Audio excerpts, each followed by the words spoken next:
What's up, YouTube? I'm sitting here watching a stupid video on Jade Helm. It's really stupid. I just got done watching like 3 InfoWar videos on YouTube. And they're talking about underground tunnels in Walmarts and United Nations soldiers like snatching people up and take them off into the abyss.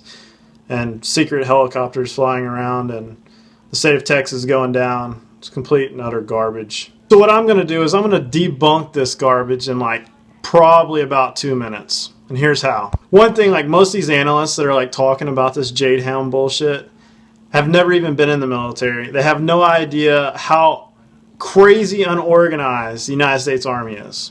The logistics alone of embarking on one of these operations would be ginormous. We're talking thousands and thousands and thousands and thousands of loose mouths that would never supposedly make it on social media. I mean, when I was in Iraq, okay, so I was in the Army for a while. When I was in Iraq, I couldn't even keep the soldiers from getting on Skype or Facebook and reporting indirect fire. Or like shit that actually mattered. Especially not some training exercise that they're supposed to go on for a week.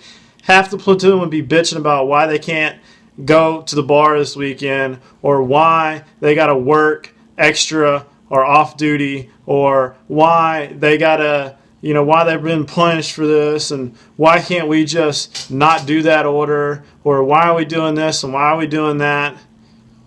There's no way you're going to get soldiers to go hang out in downtown Austin and arrest people. Get it with it, people. Get over it. It's not happening.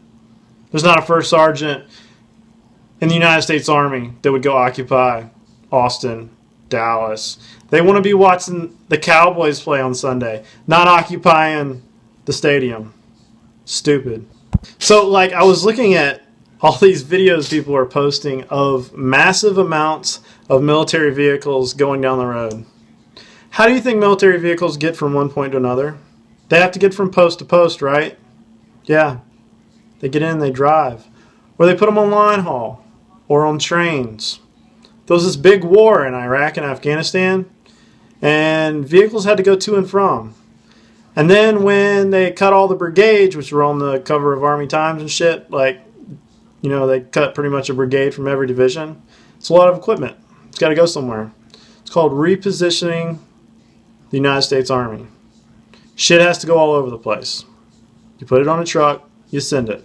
And then the other things that didn't get repositioned got chunked, sold, scrapped. Most of these vehicles I see on these trucks and on these line hauls and railheads don't even use anymore. They're getting rid of them. Okay? You're not going to go occupy downtown Austin with deuce and a halves.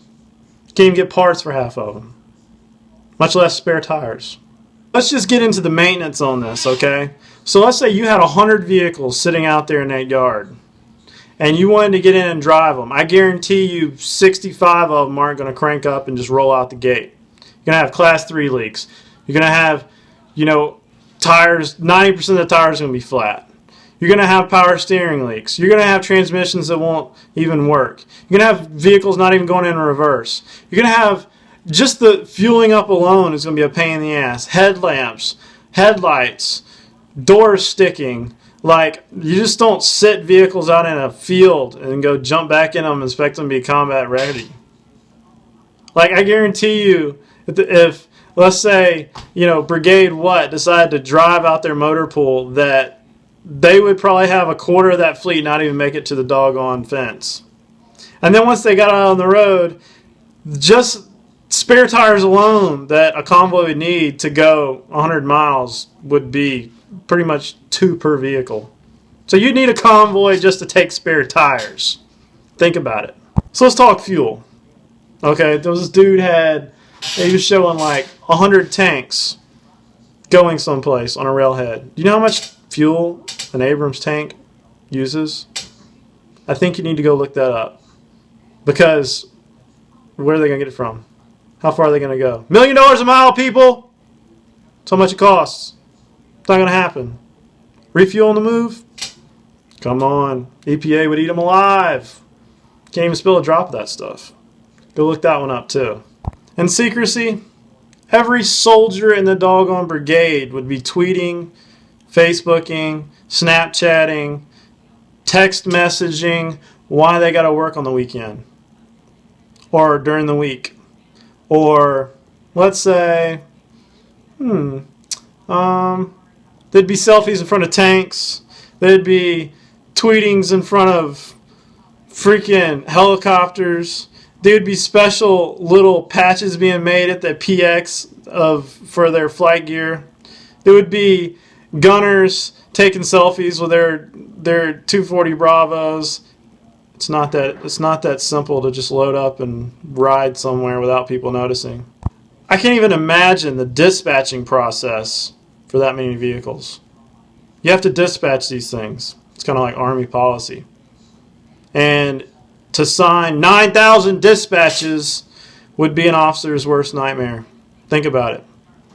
Now, could Special Forces go in and run some little counter ops and jump into a field and run around, play with the OP4, with their shirts inside out and stuff like that, to make it sound like you're actually doing war games? Yeah, you could do that with probably 10-man teams, 15-man teams, but not a 2,000-man brigade.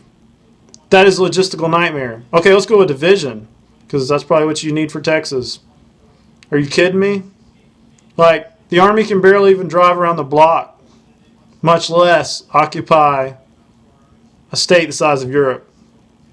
Stupid. So I was watching this guy lay out all the information on the proof that United States is going to occupy Texas.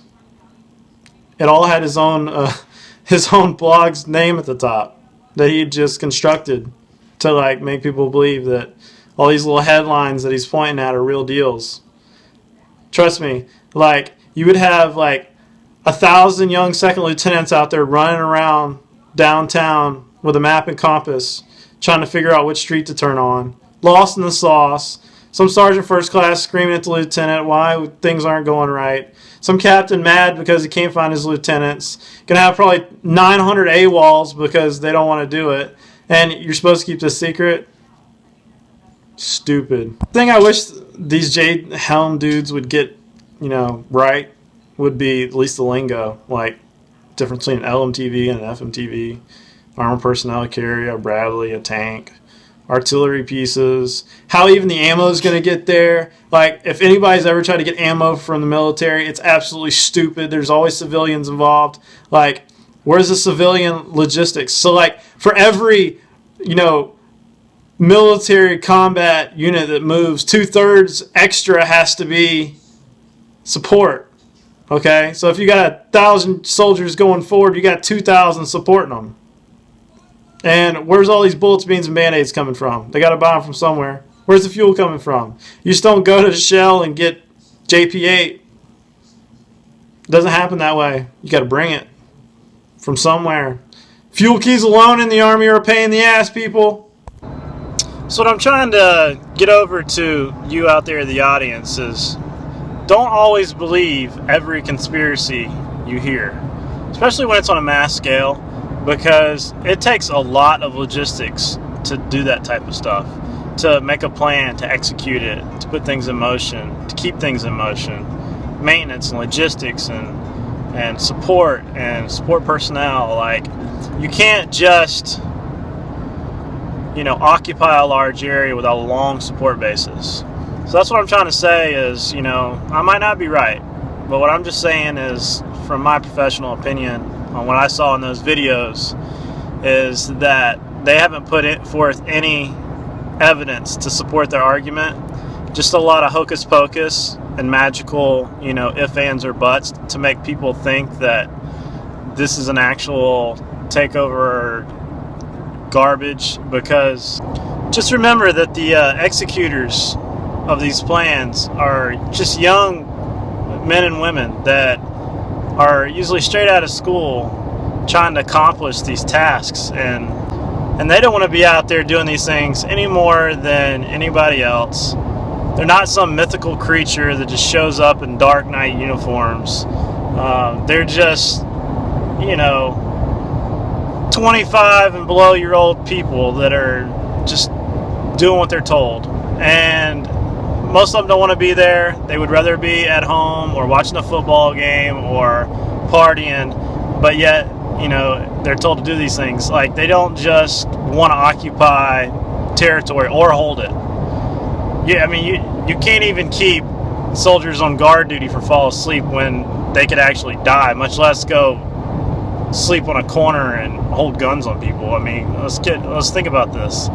And you know, most of the people that don't know much about the military, they don't understand how things actually work. You don't just roll armored vehicles places. It takes a lot of planning, and the Army's not the best at that. So, that being said, that's all I got to say on this subject. Yak and bullets, out.